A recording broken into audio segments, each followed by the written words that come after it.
Great. So thank you for inviting me for today's discussion. It is indeed an honor for me to be a part of this eminent panel and share my humble thoughts on this important topic. What I'm going to talk about today, what I'm going to add to today's discussion is, as you can see here, the changing global context and its impact on the development of China-Pakistan economic corridor. Before I start my presentation, what I would like to say is on the methodology of my research.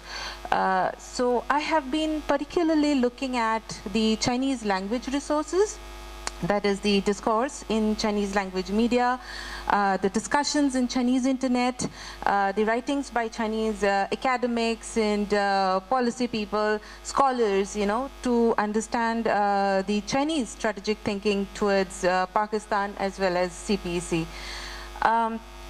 It is possible that at times we strongly disagree with the Chinese side of the story, or find it to be totally impractical or absurd. Some may even question that why are we trying to propagate Chinese views in India.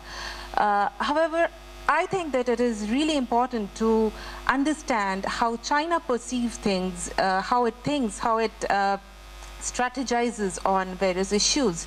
As the Chinese would often say that if you know your adversary well and you know yourself well, then you need not fear the result of hundreds of battles. So I think it's really important for us in India to understand how China thinks about the world, thinks about us in India. So I think it's a really important thing to do. So now about CPEC. What I find is that, under the impact of the epidemic and also the intensifying great power competition, the dominant discourse in China today is that the world is undergoing major changes unseen in a century, and the great rejuvenation of the Chinese state is at the heart of it. And Pakistan, which has traditionally been a close partner or ally to China, is also seeing major changes in its strategic environment. The strategic environment in which CPEC was introduced almost a decade back is changing rapidly.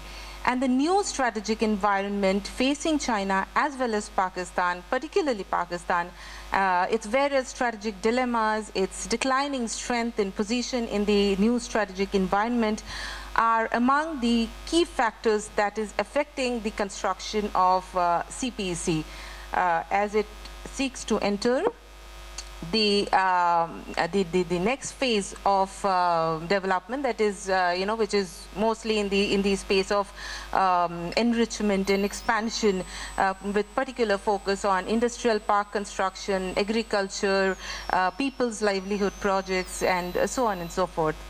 The Chinese side believes that in the last few years, as I mentioned, that there have been major changes in the international environment of Pakistan. Particularly at three levels, or the three basic foreign policy pillars of Pakistan, which is having a serious impact on how CPEC has been progressing in the region. First, there is intensified Sino-US competition at the global level. Second, there is increased India-Pakistan confrontation at the regional level. And third, there are drastic changes taking place in the Middle East at Pakistan's extended neighborhood. In the Chinese assessment, Pakistan has fallen into difficulties at all these three levels, resulting in comparative decline in its international strategic position. So let me explain this a bit. So at the global level, as we all know, the China-US competition has intensified, and Pakistan's strategic room for maneuver between China and the United States has shrunk considerably. as Ambassador Verma mentioned in the last session, in the early 21st century, Pakistan was a frontline ally of the United States. It received huge amount of economic and military aid from the United States and maintained a very flexible strategic space, between China and the United States. Then during Cold War, Pakistan played an important role as a bridge in the process of normalizing US-China relations, and it actually became a very important pillar in the cooperation between US and China. Next, during the war on terrorism period in the early 21st century, China and United States they still had some consensus on maintaining security and stability in Pakistan and South Asia, which kind of benefited Pakistan and its policies. However, after the United States launched its withdrawal from Afghanistan in 2014, Pakistan's strategic positioning in the U.S., in the U.S. strategic outlay has been gradually, it's been lowered actually. From being a global strategic partner to the United States, it has become a mere stakeholder in regional hotspot issues, particularly the Afghanistan issue. In the present situation, US has two strategic demands from Pakistan. One is cooperation on the Afghanistan issue. However, the Afghan issue is again, it's not as important for the United States as it used to be, a couple of decades ago. So the importance of the Afghanistan issue and Pakistan's cooperation on that issue is kind of declining for the United States interest. And second, the United States hopes that Pakistan will cooperate with the US on the Indo-Pacific strategy, which is actually aimed at, joining forces with allies and partners to tackle the China challenge. But this is something which is in total contradiction to the basic tenet of Pakistan's foreign policy. And Pakistan is not able to deliver on this, and that is why its importance in the U.S. strategic outlay has been decreasing, over the years. Secondly, at the regional level, the Chinese side feels that Pakistan's foreign strategy with primary goal of confronting India in the subcontinent has also been, becoming more and more unsustainable. As we know that for the most part of history, Pakistan has, skillfully leveraged the international situation to make up for its power gap with India and carry out a policy of confrontation vis-a-vis India.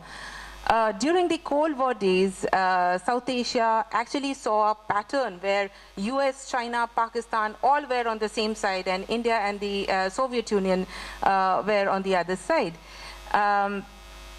After the end of the Cold War, US-India relations have been, warming up, especially since 2010, as the US global strategy gradually shifted from war on terrorism to major power competition. Since Obama administration, the United States has increasingly valued India's contribution and India's role in balancing China. Under Trump administration, India was made a part of the Indo-Pacific strategy as a part of Quad, and the Biden administration's the Biden administration's Indo-Pacific strategy also mentions India, and it clearly recognizes India's, leadership in South Asia, which in a way is a message to Pakistan to recognize India's presence or India's dominance in the region and abandon its primary strategic goal of containing or confronting India. So, also, the other point is India's economy has maintained a relatively high growth rate, whereas Pakistan's economic development has fluctuated for all these years, hitting one crisis after another. So with the widening gap at the national and military strength with India, many in China feels that Pakistan's policy of, maintaining a confrontational attitude towards China is gradually losing its relevance. Thirdly, the changes in the Middle East region, as I mentioned. Traditionally, Saudi Arabia and UAE has been the main partners for Pakistan. However, there are changes happening in this region as well, and we see newer powers like Turkey, like Iran coming up, and it is kind of increasing the contradiction for Pakistani policies. First, in the context of deepening conflicts between Iran and Gulf states, Arab states, Pakistan is increasingly finding itself in a tight spot. The relatively neutral position that they took in the Yemen conflict is a good example in this regard. So on one hand, in its traditional security relations with the Gulf countries are somewhat fraying. On the other hand, Pakistan is not able to cooperate with Iran also on issues where they have some convergence, like counterterrorism or Afghanistan issue. Second, the Turkey-Saudi Arabia leadership competition, which is also kind of emerging as a dilemma for Pakistan. In December 2019, Pakistan, Turkey, Malaysia, they jointly formed the Kuala Lumpur summit. But in the end, Pakistan, Saudi Arabia, and other countries were absent from the summit. So, it's increasingly difficult for Pakistan to balance its relationship between Turkey and Saudi Arabia.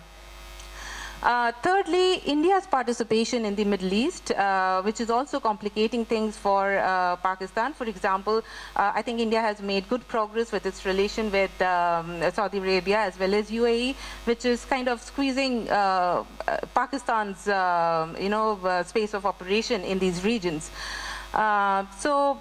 And also we know about the United States, India, Israel, and UAE forming the new I2U2, which is like a quad in the Middle East. So I think all these things is complicating matters for Pakistan in its extended neighborhood as well. Apart from the dilemmas in the external foreign policy space, the Chinese side feels that Pakistan's domestic dilemmas are also far from, subsiding, and also they are affecting the implementation of CPEC.